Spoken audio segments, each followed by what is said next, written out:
এক সময় কারেন্ট দিছে, খাম্বা খাইয়া ফেলছে, এখন দেশ পুরোটা খাইবে। যদি পাইতাম এই অক্টেন তারেক রহমানরে খাওয়াইতাম। শালার পুত দাম বাড়াস নাকি? এটা তো তোর বাপে আর তোর অন্য কেউ আয় দিব না। দল ফালাইতে যায়, কৃষক কার্ড, ফ্যামিলি কার্ড, এই কার্ড সেই কার্ড। শালা একটা বুয়া বাটপার।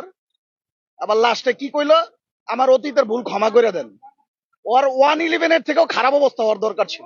ফসলের লেগে ক্ষমতায় বসাইছে, কৃষক কার্ড এই কার্ডের লেগে। আর শালারপুর যে মানুষের মৌলিক চাহিদা ওটা সমাধান কর। আমরাই তো দিমু। 130 টাকা অক্টেন ছিল না হাসিনারা বলে, 35 ছিল না, এখন বাড়াইতে সমস্যা কি? এক মাসের মধ্যে তো 50,000 কোটি টাকা অন্তত পক্ষে খায়া লাইছে ঋণ।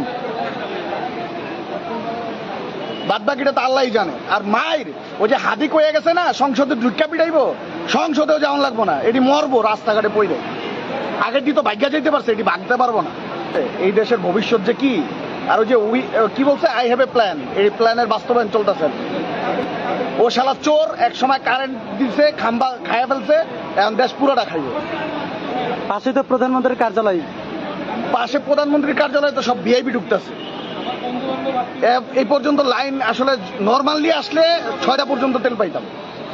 এত ভিআইপি যদি থাকে তাহলে নারায়ণগঞ্জ পাম্পে যে তেল নিয়ে আসবো ভিআইপিরা।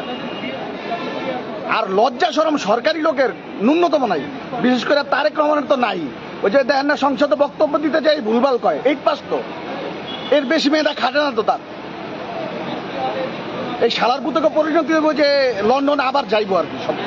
আর যে কিছু কমু, যদি পাইতাম এই অক্টেন তারেক রহমানরে খাওয়াইতাম।